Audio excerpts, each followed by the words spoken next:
Hello, my name is Robert Fenstermacher, and I am making this recording for Heidi Deibler and her friend, Miss Ryland. Couldn't think of the name there for a minute. But this recording is my military experience. Now, I lived in Maryland at the time that I signed up for the military. When I signed up for the draft. But I signed up in Pennsylvania, and I was inducted in Harrisburg. We were then shipped to Indiantown Gap, where I received part of my basic training, and we were then put on a train and sent to Shepherd Field, Texas, by the way of Chicago and Missouri. After going through the basic training, I was assigned, I was put on orders 3 different times. I was put on orders because it was the end of the war and things were not stable, very stable at that time. I was at first put on orders to go to Illinois for training. The next day that was canceled. I was then put on orders to go to Mississippi, Biloxi, Mississippi, and the next day that was canceled. And shortly after that, I was put on orders to go to, or assigned to Project Queen. I didn't know what Project Queen was, but I soon found out that I was going to go to the European Theater of Operation. I was given a delay en route and came home and reported back to a camp in northern Virginia, Greensburg, North Carolina, rather. There we were equipped for overseas duty and stayed there about a week or 10 days, and then we were shipped to a camp on the outskirts of the docks in New York.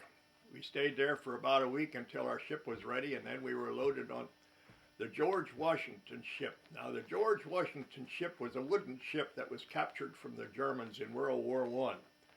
It was a ship that floated through the waters very nicely. It didn't bounce around a whole lot. It went through the waves very gently. After about 10 days of sailing, we finally arrived in Le Havre. We were one of the first to land in the Le Havre docks because the Le Havre docks were littered with all kind of remains of damaged artillery due to D-Day in Europe. From then we went up to one of the camps up on the hills overlooking the dock. They had a number of camps up there. They were named after cigarettes. Some were named Lucky Strike, one was Camel, one was Fatima. And we were given a warm meal. And then we brought down, by the way, we were traveled there in a large truck where we had to stand and hold on to the side. And I don't know how many people that truck held, but it held, I would assume that it held close to 50 people. And we then brought back to the train station in Le Havre, where we embarked on a train for Chateau Thierry, France. Now, Chateau Thierry, France was a camp just east of Paris, about 15 miles. And that was a replacement depot for the Air Force for the European Theater of Operations. We stayed there about a week or 10 days, maybe a little longer. And finally, we were put on orders then to go to Germany. And we were going to go by convoy. So the convoy commander called us together one evening, or called everybody together who had a driver's license, and he said, now, we're going to go to Fürstenfeldbruck, Germany, and he says, I need drivers to drive trucks. So anybody that had a driver's license was assigned to driving a truck. And he said, now, these trucks are down here in what he called the, I forget what they call it, the carpool. A carpool, I think they call it. And he said, you have to, now these are trucks that were done away with. He said this is more or less a junkyard.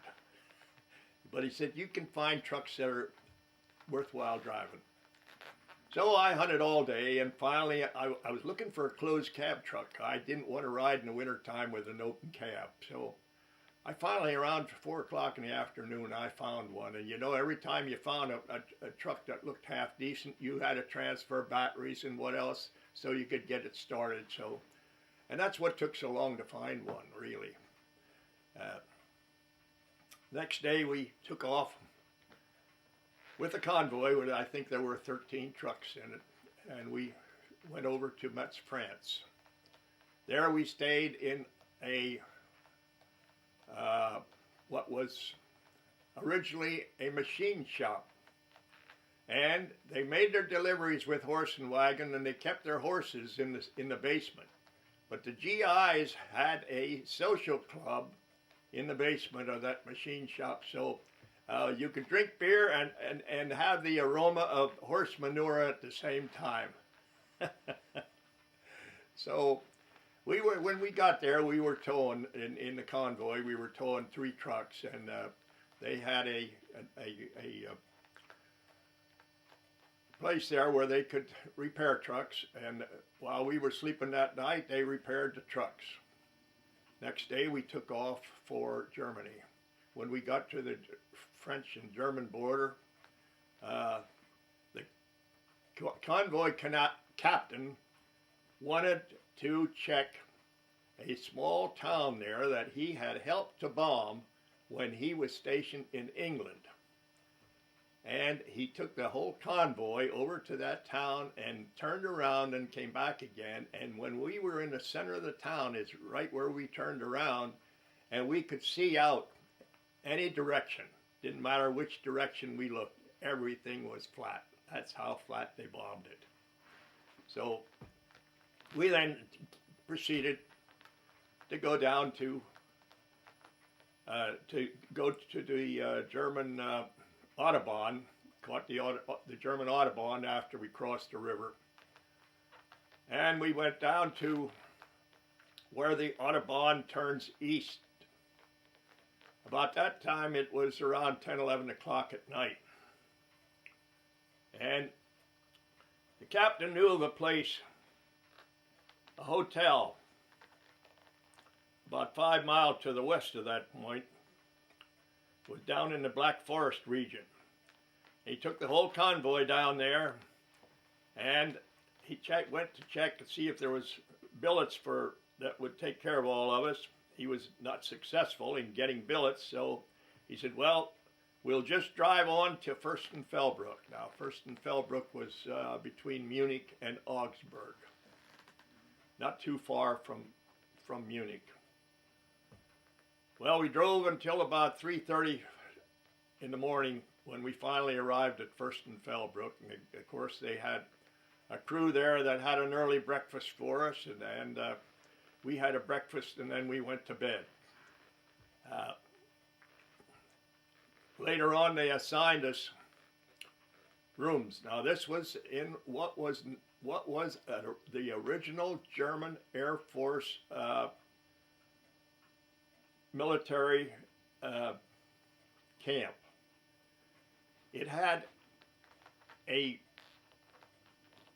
section that was in a U-shape that was about, I'd say about a quarter of a mile long altogether. And at the one end of that U shape, there was another section, detached, of course, that was about a half a mile long, that was two floors, and you could walk from one end to the other without getting outside if you went on the second floor. There were two archways in the building along the way. We were assigned 2 men to a room. Each room had a cot in it, or 2 cots rather, table, chairs, and I believe there was some other furniture in the room, if I'm not mistaken. And then we were assigned our duties. I was assigned the shipping and receiving. And my duty was to accept all the soldiers from any base in Germany there, or in any of the small countries surrounding it, who were going to another base or who were going to the United States. And it was our job to debrief them before they were sent out, and then put them on orders and sent to their destination. We also processed the GIs who were coming in from either other posts, other countries, or from the United States. That was basically our job. We would process them going either way, because the processing was different when it going in as it was going out, or then it was going out rather. So we processed people 5 days a week.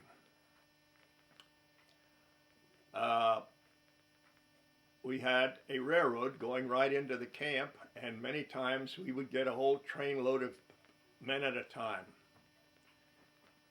Sometimes in the middle of the night, we had to be there waiting for them when they arrived and make sure that everybody had a place to sleep. And if they were sick, we had to make sure that they were taken to the doctor. And of course, they were processed accordingly. And during we had passes where we could go to as far away as Munich. We could go to Augsburg with a permanent pass, and we could get a pass to go other places in Europe. As a matter of fact, since we were off 2 days off Saturday and Sunday of every week, unless we expected a shipment of men in or something to that effect, we could get another pass to go to, Berchtesgaden, or to some other place, Bad Reichenhall or Garmisch. They were all in the Alps, and they were all recreational places. All of them had ski lifts or skiing facilities, let's put it that way. To go to Garmisch, you had to go on a cog-driven train through 7 miles of tunnel. And when you got up to the top, you were within 100 feet of the top of the Alps.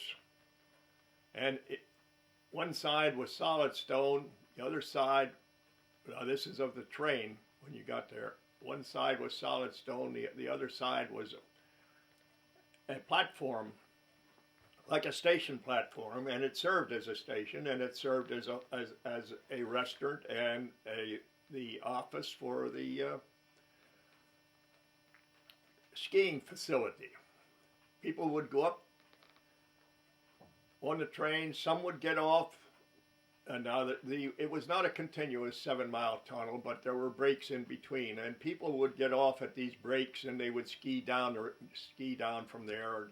and some of the breaks were 1/3 of the mile up, and some were 2/3, and some were all the way at the top. And then you could also go from there up to the top of the mountain, which was about 100 more feet, by walking up steps. Now the steps, there was a banister on the side of the steps, and there's a good thing there was, because the steps were icy year round, and they were slippery as could be. And you could go up there and you could look around, you could see 5 different countries from the top of the Alps. Some of the other places that we went, I managed to get into Salzburg one weekend. Now Salzburg was later in the, and I don't know why it wasn't in the Russian zone when I first got there, but it wasn't. Of course, when I first got there, why, everything was not decided upon at that time, and I think that they hadn't set up all the borders between the Russian and the U.S. troops, or occupation rather. And I managed to get into Salzburg and see the music festival one weekend. That was quite an experience. I managed to get into Bad Reichenhall and get off the train and go up a cable car on the top of a mountain to a hotel.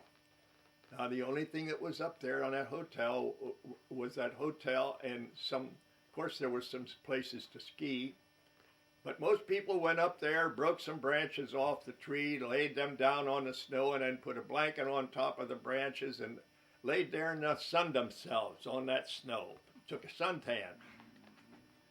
It was awkward to see people laying on the snow getting a suntan, but they actually did. The slope on the mountain was such that the sun shone right directly on it and was warm. Another place I went, we always had somebody with us, usually traveled in pairs, and one day we went to the salt mines in Bavaria. That was an experience, going underground to these salt mines and traveling through the mine. Part of it was by boat, and part of it was by walking. Actually, we departed from the hotel in Berchtesgaden. We were taken out to the salt mine on horse and buggy, and then we were given an apron, a leather apron, which we wore backwards. And the reason it was worn backwards was they didn't use steps, they used slides. And we would sit on these slides with this leather apron to sit on, so that we didn't damage our clothes on the slides, and that was the purpose of it. That was an experience, seeing all those salt mines that they had there in that's eastern Bavaria, because that town is right at the lower end, or right at the upper end of the north side of the Alps, at the border of Austria and Bavaria. And it's quite interesting. We would travel there by a Paris sleeve train, and that was a equivalent to our Pullman trains here. We would get on at Munich, and because we couldn't go all the way into Bavaria, into Austria by that train, we had to get off at a town before we got to the border, and then we went south from there into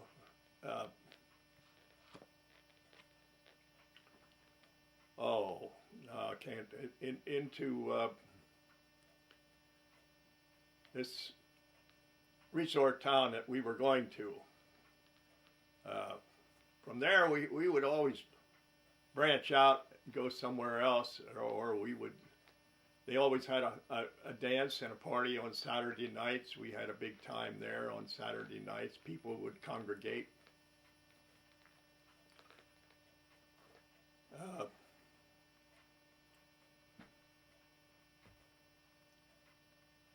And finally, when our tour of duty, now I did a lot of walking on the Alps. There were certain pathways that you could take up to the Alps. And I from Berchtesgaden, we could walk. There was a sea called Konig Sea, which was an R&R, Western Recreation Area for the different military groups, and we could walk out there to the place called Konig Sea. It had one time been a large sea, and not too long before the war, they had slides come down and sectioned the sea off into two sections. So you could go out part way to where the slides came down, and that was all as far as you could go. But it was really a resort town because there was nothing there. There was no industry, no nothing there. The only thing there that was close to industry was one portrait painter that I knew of was out there, and that's all.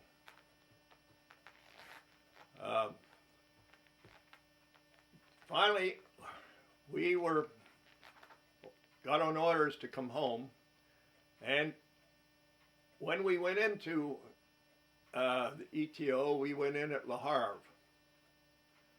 When we left, we went through Munich to Nuremberg and up to,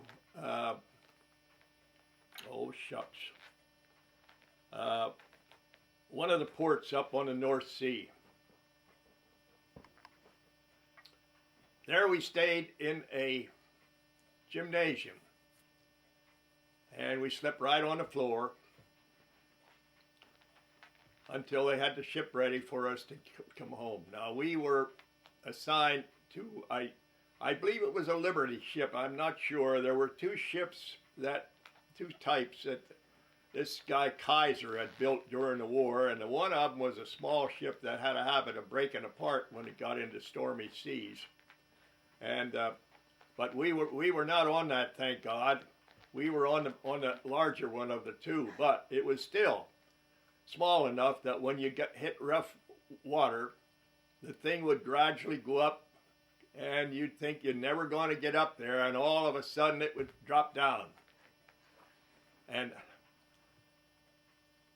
you couldn't have anything loose, because when it would drop down, whatever you had loose would be in midair. I went in the head one day to take a shower. We were getting close to New York, and I thought, well, I better take a shower and shave. And boy, they had salt water to take a shower in. And when I went, there was a rack above the basin, and I had all my shaving gear in a cigar box, and I put it up on this rack. Now, I had to take out one thing at a time and use it, and then put it back, because I had to hold that thing with one hand while I was using the other to shave with. Because if I let go of that rack, I'd have been in midair, and so would my shaving equipment. But that was an experience, shaving while that ship was bouncing up and down. When we got to New York, they sent us over to Fort Dix. And from Fort Dix, we processed. Now, that was the day or 2 days before Thanksgiving. And in order to complete the processing, we would have had to go home and come back and process an extra day after we come back, or stay there and continue processing until we were finished, and then go home. So I selected to finish processing and then go home. So I called my wife, and she called my mother and let me know what was going on, and that was it was just a couple of days before Thanksgiving. So my mother, I said that we couldn't make it here for Thanksgiving, but we would be here for the Sunday after. So she postponed the Thanksgiving dinner till Sunday after Thanksgiving. Now, I was not released from the service at that time because I had enough leave time coming that I was still in the service until February. This was around Thanksgiving. And I was in uniform when as a matter of fact, I hardly had time to change into anything else because I was running in circles all the time. And we come up here for the Thanksgiving dinner on a Sunday, and the next day was deer hunting season, and my brother-in-law was working out near Huntington, and he said, "Bob, how about going along with me deer hunting tomorrow?" I said, "Hap," I said, "I don't, my gun's in Baltimore." I said, "My hunting clothes are down there." "Oh," he said, "put two GI outfits on and go along." Well, or he did rather, he phoned around until he found a place that sold a license on a Sunday. Mm-hmm. And it happened to be Dibler's drugstore in Elizabethville. Wasn't that Dibler's? Mm-hmm. Yes. And he finally found a place that we could get a license, and then he said, "I'm going to let it up to you to get a gun." So I called my uncle to see if he had an extra gun. Of course he did. And I got a gun from him, and I wore two GI uniforms, and then I almost froze to death because it was cold. And he got his deer, he got a 10-pointer the first day, and I got a 10-pointer the third day. And that evening, we decided that we were going to come home here the next day. And we decided to cut up the 2 deer that night. And now he had his deer hanging on the box of a dump truck that he had raised to get it up off the ground. And mine, of course, was froze because it didn't take long in that weather for something to freeze. We took those deer into my wife and my sister went to Huntington to do some shopping. While they were shopping, we cut up the deer, skinned them, and cut them up. And when they got back there, we were with our boots in the kitchen in about 2 inches of blood. And the first thing they did was start mopping up blood. Of course, we got the deer cut up that night, and we come home the next morning. And I, of course, didn't go back to work until my leave time was up because I wanted to take a vacation. We went different places and did a lot of running around until my leave time was up. I was still getting paid by the service.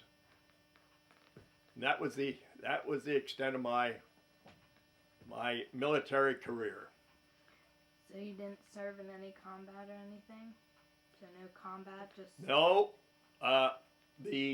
If I'm not mistaken, I don't recall which war ended the first, but I believe it was the one in the ETO ended first, I believe, and the Japanese war ended second, and one of those ended while we were in basic training, or even before we got into basic training. I'm not sure which, and the other one ended while we were going across the Atlantic over to Europe. So the war was over, but while we were going across Europe in a convoy going east, there were convoy after convoy coming west, and it was just one after the other. If you were at a place where you could see ahead, all you saw was convoys. Yeah. because the war had just ended and these people were coming back. Well, at that point, see, that would have been in France, and they were headed for Le Havre, I'm sure. Of course, Bremerhaven. Now, Bremerhaven was the town I was trying to think of, is where we were shipped out from when we come home. And Bremerhaven was open at that time, I'm certain, because I don't think Bremerhaven was bombed out. But there was a lot of activity. We took off from Bremerhaven, and we went down the North Sea, went by the White Cliffs of Dover, and everybody was out on deck or just about everybody was out on deck when we got into the ocean. Went from the North Sea into the ocean, and all of a sudden, I saw people running to the side of the ship. I thought, well, what's going on? And here they were, upchucking. They no more than hit the ocean till they got seasick. Yes, I couldn't understand. I was talking to one of the fellas there, and I said, what's going on? I see everybody running to the side of the ship. And we looked, and here we found out in a hurry what was going on. But now on the way over, we were in that ship called the George Washington, and the mess was a deck or two above us. We were down in the hole, really. We were down as far as we could go. And we could hear the water splashing up against the ship down there. And if anybody would have been out there underwater, we could have heard them. But we had to climb up a ladder to get from where we were to the mess. And there were so many people on board ship that were sick that you had to be careful that you didn't get a shower when you were going up that ladder. Oh. I always waited until practically everybody was off the ladder, and then I went up. But it was here another awkward thing about that ship was that you had to stand to eat. You didn't sit down, you stood to eat, just like at a bar. And the reason for that, I guess, was because they didn't want these chairs sliding around all over, during rough weather. They didn't want anything loose on board ship. So that's the reason why it was made so you stood. And why they didn't have a stairway, I don't know, but they had ladders to go up and down.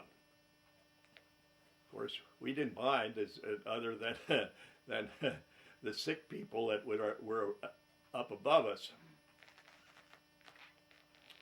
But those are the things that you run into. And we had fellas on board ship that did not get out of their bunk until we reached the other shore. Some of their friends carried food. I know one fella I carried some apples to, because apples are good for seasickness. And I carried apples to him, and he ate apples, and I told him, I said, now you eat so many apples a day to keep you from getting an empty stomach. He couldn't eat anything else. He could eat fruit. Nothing else would stay down. So when he got to the other shore, why, he was ready to go. He was in pretty good shape. But we had an experience going across France.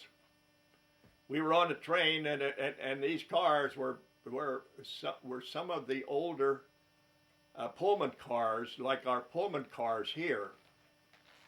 They had the seats or the back of the seats where you could throw either direction and make a seat where you had one facing the other, and had the large baggage racks up overhead, and the seats were wide enough that 3 people could sleep if they stretched across the middle.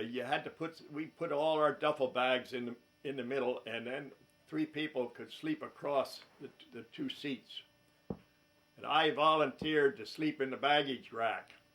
I slept comfortably up there because it was a big baggage rack, and no problem. I didn't have anybody kicking me in the stomach or anything like that, or in the side, in the ribs. It was comfortable.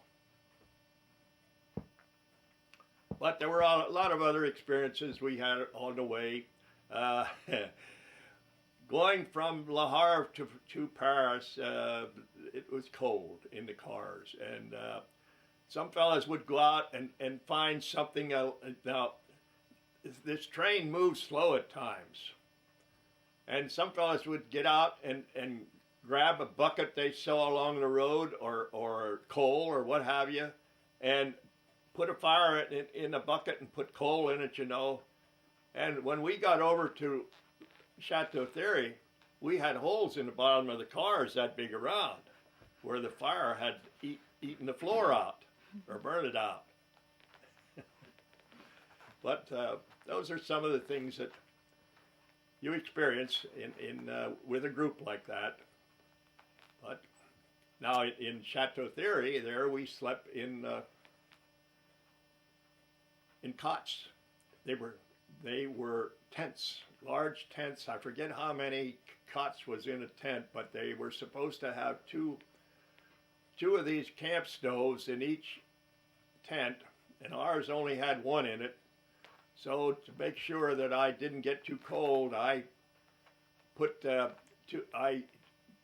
sandwiched newspapers between two blankets, put them down, and then sandwiched newspapers between two more blankets and covered with those, plus I put my overcoat on top of that yet. And when I got in, I was in good shape, except now we had to get up at night, and somebody had to take turns in servicing the stove. So the only problem was getting up and servicing the stove. It was bitter cold in the tent because that one stove didn't help too much. But after a while, we got used to it and didn't mind it. But the big experience was selecting a truck out of that motor pool lot. Was supposed to a junkyard. I got a big kick out of that when he said, "Yeah, you get down. This is their motor pool." Well, it was their motor pool. And when we arrived at Metz, I got a big kick out of that machine shop, and their the club, the non-com club, being in the basement there where the horses were kept. And you know, I don't recall where we slept that night, but we slept in that building somewhere. I don't know just exactly where it was. But we got up the next morning and had breakfast, and then we took off for Germany. And the town that I didn't mention where where our captain tried to get us billets in the Black Forest region was Stuttgart. Stuttgart is a town, pretty good sized town, at the foot of the Alps over near France, near the French border. But it's off the Autobahn about 5 miles, so we had to travel about 5 miles to get to it. But the distance we traveled, it didn't matter a whole lot. We covered quite a few miles going across there. I don't know what the distance is from Paris to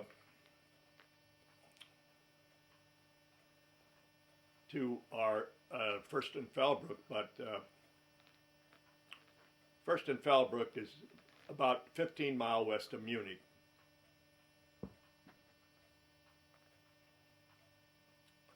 I didn't get into Munich too often, except to the railroad station. There was a local train went right by within within a couple of mile of our camp, where we could catch a ride into Munich, and then we could get a Pullman from there, going wherever we wanted to go. I was on this Paris Leave train one time. I met a GI who was stationed in Vienna. He wanted me to go along to Vienna with him, and he wanted to show me everything around Vienna there. He said it was a beautiful town. I said, no, I don't have a pass that would take me to Vienna. He said, you don't need one. He said, nobody will bother you. He would come over to Paris every week, every Monday, to do some photography work. And I don't know just what type of photography he was in, but he come over there to do that type of work. And he would ride that train. Every time I got on it, I met somebody that was interesting. Now that was about the extent of my career in the military. Although when I was in, I can't think of it now. Oh, Berchtesgaden. Now you see, Berchtesgaden is on a hill. The trains come in the valley, and on the other side of the valley was Hitler's hideout. Yeah, that's where he and his entourage lived. Their homes were over there. Now they were all bombed out, but the other side and the valley was not bombed. Just the housing where they lived. They had tunnels between housing. They had radiant heat in their floors. Now that is, they had hot water running through the floor, so your floors were always warm. I was in Eva's bathroom. Her bathroom was all bombed. Broken tile all over the place. And I'm sure the GIs wanted a souvenir from Eva's bathroom, so they took a piece about the only thing they could find there was broken tile. But now we were also up to Hitler's guest house, which was way up on top of the mountain. One of his cronies had built that guest house for him as a birthday present, and it was completely lined. Instead of having wallpaper on the inside, it was lined with glass. No matter which way you looked, there was mirrors all around. And for some reason or another, one unhappy GI had to put a bullet hole through one of the mirrors.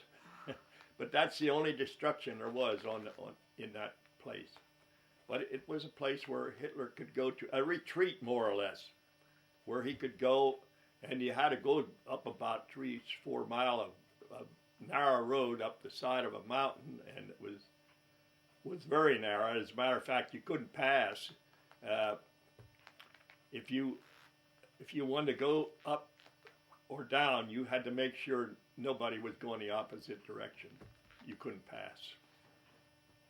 And when you got up there, you could walk out to the very end of a ledge and look down, and it was a half a mile down to the next level.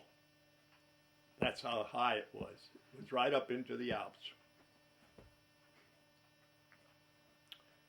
That's about it. I didn't expect to go into all the detail, but when you think of those things, why, they just come out automatically. So it's more or less like a big vacation for you. That's what it was.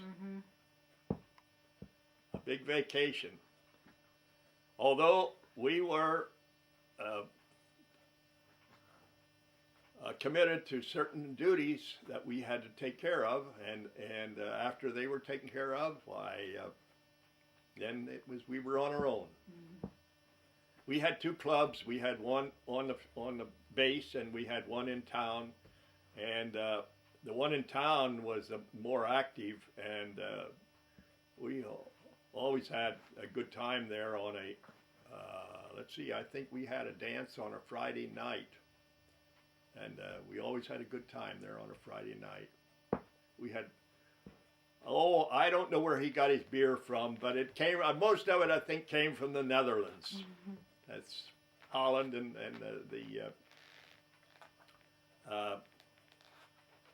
the Low Countries, Norway, Sweden, Denmark.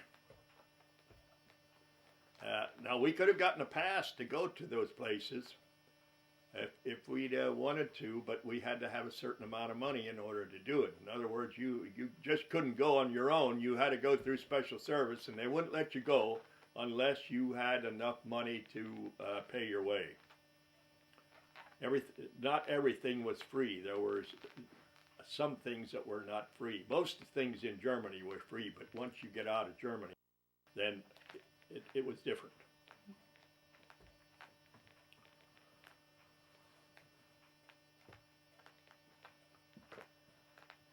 I don't know of anything else that would be of interest. But I want to say this. On the base where we were, we did not have a mess hall. We had a dining room. And we had Fräuleins serving our meals. We didn't have to get a tray and go get in line. We could sit down at a table that had tablecloths on it, and we could eat in our dining room. That was right on the base. So that was one of the pluses. And if you got a venereal disease, there was a place in the dining room where it had a big sign, all VD patients eat here. And it had a point, so you knew everybody who had a venereal disease. Mm-hmm. And one time we had to, it got so bad that we had to have an examination before we could get off the base.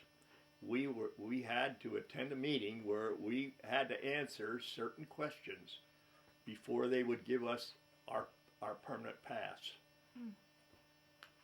Because the venereal disease got that bad. And they kept it under control pretty good, I must say, because the minute you got it, you had to tell them who you were with, and that person was taken directly to the hospital. It didn't take long. I knew a guy who